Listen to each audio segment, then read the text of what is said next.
नमस्कार, हरित प्रभात समाचार देख रहे हैं आप। आपके साथ मैं हूं राशि। आइए खबरों की ओर बढ़ेंगे।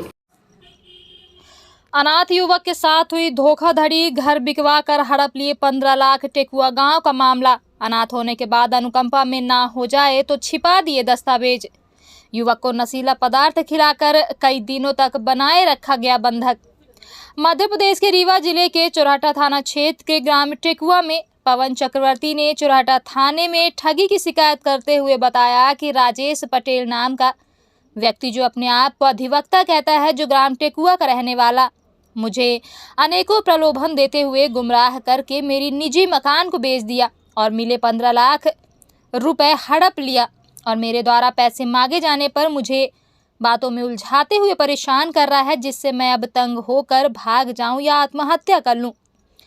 बीते 5 वर्ष पहले मेरे माता पिता की मृत्यु हो गई, जिससे मैं हमेशा सदमे में रहता हूं। जो इस सदमे से मैं उभर नहीं पाया, तब तक राजेश पटेल ने मुझसे नौकरी दिलाने अथवा ली गई रकम में मेरे खाना और कपड़े की व्यवस्था की बात करते हुए अब मुकर रहा है। जब मेरे द्वारा पैसे मांगे गए तो बहाना करता है और गाली गलौज करके भगा देता है। मेरे माता पिता द्वारा एकत्रित किए गए धन संपत्ति को भी मेरे सगे मामा ने हड़प लिया, जो कि राजेश पटेल का समर्थन करते हैं।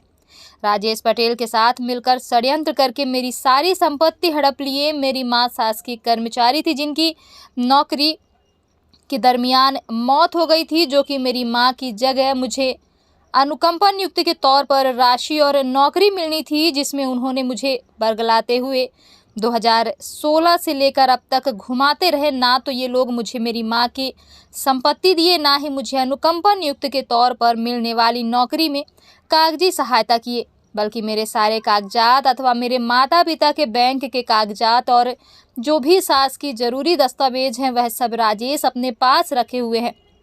मेरे पुश्तैनी मकान को राजेश पटेल के द्वारा धीरेन्द्र पांडे को बिकवा कर राजेश पटेल ने पूरी राशि ले ली है। वहीं पीड़ित ने चौराटा और एसपी ऑफिस में कार्यवाही के लिए ज्ञापन दे दिया है। रीवा एसपी के द्वारा उचित कार्रवाई का आश्वासन दिया गया है। रीवा जिला अधिवक्ता संघ के जिला अध्यक्ष राजेंद्र पांडे से जब इस मामले के बारे में पूछा गया तो उन्होंने जानकारी देते हुए बताया कि अगर एक अधिवक्ता ने ऐसा काम किया है तो ये गलत है, इनके विरुद्ध कड़ी कार्रवाई होनी चाहिए।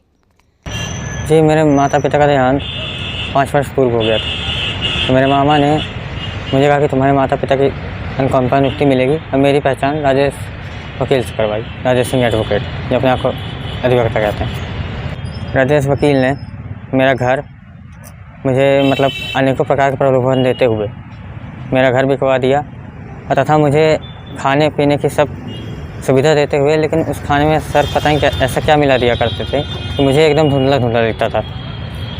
मुझे कुछ समझ में नहीं आता था, तो मुझे अनेकों कागज़ों में साइन करवाया गया। ऐसा कब तक चलता रहा सर? ऐसा कम से कम ना हो तो 1 साल तक ऐसा मेरे साथ चलता रहा सर। क्या ऑफिस में थे? जी, मेरे पापा आकाशवाणी में थे। क्या उनकी पद पे थे? क्या पद पे थे? जी, वो ड्राइवर पद पे थे आकाशवाणी में। तो उनके देहांत के बाद मेरी माता को 10 साल केस लड़ने के बाद अनुकंपा नियुक्ति मिली थी। इसके बाद आपने कहाँ शिकायत करी जो आपके साथ ऐसा हुआ? सर, मुझे तो पहले राजेश वकील बाहर ही नहीं निकलने दिया करते थे। कहते थे कि यहाँ से किसी को बताओगे या कुछ कहोगे तो जान से मार देंगे। अनेकों लोगों से मुझे धमकाया भी गया। कहीं भी जाता था हर कोई धमकाता था। तो किसी तरह मैं यहाँ से छूट के सीधे चौराटा थाना गया। वहाँ मैंने एक आवेदन दिया। फिर वहाँ आवेदन देने के बाद मुझे पता चला कि एसपी साहब नवनीत भसीन सर, उनके पास जाओ, वो तुम्हारी मदद ज़रूर करेंगे। तो सर, मैंने यहाँ आके अपना आवेदन दिया है। आज आप पुलिस अधीक्षक के कार्यालय आए हो, क्या उम्मीद लेके आए हो, क्या चाहते हो आप? सर, मुझे बस न्याय चाहिए उनसे। मुझे मेरा पैसा मिल जाए राजेश सिंह एडवोकेट से, वो मुझे मेरा पैसा दिला दें ताकि मैं अपनी ज़िंदगी फिर से शुरू कर सकूं। सर, कितना पैसा हुआ तुम्हारा? 15 लाख। पैसे आए थे? 15 लाख जो घर बेचने का पैसा मेरा था। किसने बेच दिया था घर? राजेश पटेल ने। बिना तुम्हारी साइन की तुम्हारा घर बेच दिया? सर, मुझे कुछ ध्यान ही रहता था। मुझे वो ऐसा कुछ चाय में खाने में ऐसा कुछ मिला कर देता था, मुझे कुछ ध्यान। इस मामले की शिकायत कहाँ की है? सर, मैंने बस चौराटा थाना में ज्ञापन दिया था। तो पुलिस ने क्या आश्वासन दिया था? सर पुलिस ने वहाँ से आश्वासन दिया था कि कार्यवाही होगी। अभी एसपी साहब से मिले, एसपी साहब ने क्या कहा? उन्होंने कहा सर कि कल दोपहर 12 बजे तुम चौराटा थाना जाओ, मैं उनसे बात करूँगा। अवनीश पांडे करके कोई टीआई हैं, उनसे मैं बात करूँगा, तुम्हारा काम ज़रूर होगा। उन्होंने मुझे ये कहा। अभी शिकायत एक 15 मिनट पहले एक लड़का कोई चक्रवर्ती करके है, उसने आगे शिकायत की है कि किसी राजेश पटेल नाम के अधिवक्ता के बारे में। डीपली तो मुझे इसके बारे में जानकारी नहीं है, लेकिन जो आवेदन में लिखा है तो किसी अधिवक्ता को अधिवक्ता संघ की छाया में बैठ के अपराध करने की छूट नहीं है। अगर इन्हें अपराध किया है तो उनके खिलाफ मुकदमा कायम होना चाहिए और इससे बाकायदे वसूली होनी चाहिए। किसी को इस बात की छूट नहीं है कि वो वकील है तो किसी की संपत्ति बेच ले।